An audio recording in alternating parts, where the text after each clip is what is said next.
All right, hey guys, OFD checking in here and happy Friday. Today it's finally time to take a look at my new Breitling Superocean. This is the blue variant in the latest Superocean 42 lineup. This has been an exciting watch. I've had this watch for about 2 weeks. It's running really good. Now, when I did the unboxing, I pulled the box itself here out, and this does fold up into a regular square watch box, but I wanted to show you guys how these watch boxes work. It's all made out of old recycled bottles, PET bottles, and so that's pretty cool. I like the fact that watch companies are now going to this, plastic recycling and using plastic product. A lot of companies are using, plastic that's been pulled out of the ocean, cleaning up the ocean. So I support that. I think that's great, and I think that this setup is really, really cool. It makes it nice when you want to lay your watch out. You can actually fold this.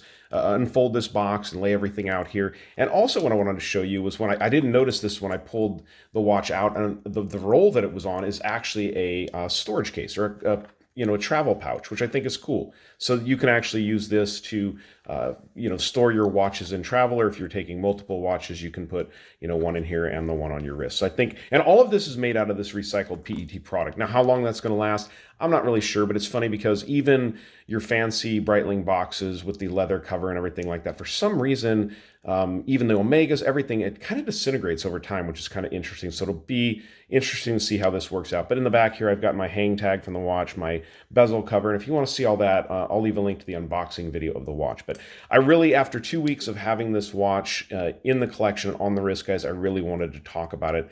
I'm in love with it. Now, if you watch the channel, you know, a few years ago, I think it was like back in 2019, I had a Breitling Superocean 2. It was the last version with a more military dial. It had the 24-hour font on the inside, more of a Arabic numeral dial and everything, but it was a great, great watch, and I love that piece. I did get rid of it, and there's a lot of differences in this newer model. That version had an all-polished case. The bezel insert was a vulcanized rubber bezel insert. This is totally different here, and we'll get into the specifications of everything. But as far as the watch itself goes, the specifications remain the same as far as the case. You have a 42 millimeter case from side to side, not including these crown guards or the crown, of course. You come in right at 50 millimeters from lug tip to lug tip, which is right at the threshold of, being on that edge, not edge of too big, but right there at that sweet spot of 50 millimeters. 13 millimeters of thinness, I'm going to call it, because for a 500-meter dive watch, 13 millimeters, I mean, this is like an SKX, which is pretty impressive. And while we have it here to the side, you can see the sign of Breitling logo there on the crown. The lug openings on this watch are 20 millimeters. Now, the dial on this watch is the thing that I really absolutely love about this particular model, this white and blue. Now, you guys know I'm a Dodgers fan, so having a watch with this white and blue on it, it is just absolutely spectacular. The indices on this watch are all applied, as you guys can see. I think they're applied. They're raised a little bit there, but they're applied on the dial, as you can see. Arabics at the 12, 6, and 9 position, not at the 3 o'clock position because you have a date window here. This is running the Breitling version of a ETA 2892, I do believe, is the movement variation in this. Of course, Breitling brings those in as a kit model. They do all of their upgrades to them. Some of the parts inside are very actually kind of secretive to Breitling, how they're doing it and what they're using in there. They don't advertise it, but all of Breitling watches, since I do believe the year 2000, are certified chronometers. So not all brands can say that. I think that's pretty impressive that Breitling is doing that. Up at the 12 o'clock or just below 12 o'clock, you can see that just beautifully applied Breitling logo. You've got the anchor with the wings and the Breitling B right there in the middle. One of my favorite logos on watches out there at all, period. Breitling 1884 just below that. Your Superocean, love that script in Superocean. Chronometer, 500 meters or 1,650 feet. You've also got the 5-minute markers around the minute track here, as you guys can see. Go ahead and show you guys the bezel action on this watch. Very nice and crispy. Some of the best bezel action out there, honestly, on a dive watch. And there's a reason for that. Breitling bezels are not pressed on. Breitling bezels are actually put on the watch, and they're secured with 6 screws on the watch. And so we'll turn it to the side here, and we'll take a look at that. And you guys can see we've got 1, 2, 3, and then 3 around the other side. Those secure this bezel to the watch. It's a captive bezel. So with a lot of dive watches, the way they're secured is a press-on bezel. If you were to impact them hard enough on, say, a rock or anything like that, if you're a cave diver, you can actually knock the bezel off your watch and lose the bezel. And in doing that, of course, you'd lose the time setting that you have. With these captive bezels like this, you'd really have to have your screws come loose on 6 screws and really knock it somehow funny to have that bezel come loose at all. So that's just not, it's just not going to happen to you. And that's part of what, Breitling put into the engineering and thought process behind this watch. Now, the case on this one, like I said, my previous version was all polished. They've modified that, and I really like the way they've done it with the brushing on the top of the case, and then you do retain the polishing along the sides of the case, which I think is nice. Now, one little thing here, I love the Breitling bracelet. I absolutely love it, and I'll talk more about that. But I think a bit of refinement, just a tiny bit, could have gone into the bracelet, because the polishing on the side of the case, I would have loved to have seen Breitling carry the polishing over to the sides of the lugs here and also the side of the clasp assembly.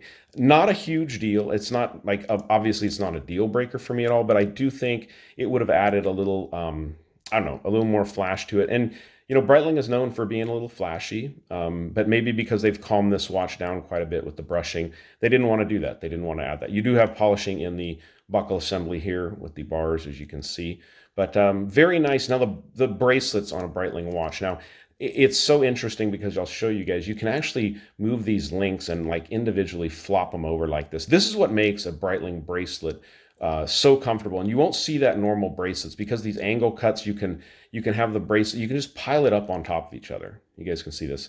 If you guys watch Random Rob, he does a video and talks about these bracelets, and he has this same watch here, but super comfortable, about the most comfortable bracelet I've ever worn. It's a big watch. It's a pretty heavy watch, but I can wear this watch to bed without any problem. The lume is incredible, spectacular. We'll talk more about that. Screwed links, of course, on this watch. And what's really interesting with these screwed links, and you'll see this in other videos, is you do have to take out a lot more links. Like to take out a single link, you have to remove 4 of these screws. And there are little screw heads in here, and the bars come out, they connect through here. So it's quite a process. You want to make sure you're just patient and gentle with it, but it's not hard. You just have to remove a lot more than you'd expect. On the buckle assembly, you can see the Breitling logo there. But it's overall a super, super impressive timepiece. Certified chronometer, now this one is running a little bit fast, and it kind of didn't throw me off, but it's running straight up 5 seconds a day consistently fast. So it is a brand new watch. I did buy this from an authorized dealer. So probably after time it will settle down, but honestly, COSC is -4 to +6. So this watch is running inside the COSC, standard, as it should be. Up there in the top of the box, I do have the COSC certification and the electronic warranty card these watches come with nowadays. But let's go ahead and pause it for just a second, throw this one on my 7-inch wrist, and then stick around for the lume shot, because these new variations have super, super impressive lume. All right, so here it is on my 7-inch wrist. 13 millimeters of thinness for a 500-meter diver, and 50 lug to lug, fits the wrist just right. You can see those lugs turn down just at that 50-millimeter point, and it makes it fit the wrist super, super well. But absolutely stunning watch. The sapphire crystal on these watches is AR coated on the underside as well as the top side. You'll catch a little bit of that blue tint from my studio lighting, but what makes it incredible is these crystals on Breitling watches, both the Breitling 42s I've owned, they tend to just disappear. You almost don't notice that there's a crystal on these watches, and I love that. A lot of people complain that if you scratch the AR coating, now you've got a scratch in the AR and you're going to notice that forever. Not a deal breaker for me, not a big deal. And I tend to really be careful with my watches. I don't let things rub on them. So anyways, but let's dim the lights and check out the lume. All right, well, just by dimming the studio lights, you guys can already tell this watch is glowing. And, my last Breitling had very good lume. I never had a problem with the lume on it, but all of the indices and the lume plots were smaller on the watch, and so they didn't glow quite as bright. These larger applied indices that Breitling has gone to on these modern Breitling Superoceans is impressive. This is a watch you can put on at night, wear all night long, and it glows all night long. I think that's just a goofy thing us watch nerds like, because as far as diving goes, you don't need a watch to glow for 7 or 8 hours, to make any sense. A dive watch, you're 15 minutes, that's about it. That's all you really need on a dive watch. But for the lume obsessed, which I am, this watch glows. It glows really good. So, all right, guys, if you managed to stick around to the end of the video, thank you so much. Give me a thumbs up down at the bottom if you like the video. And if you've not subscribed to the OFD channel yet, please do. Please do. Thanks, guys.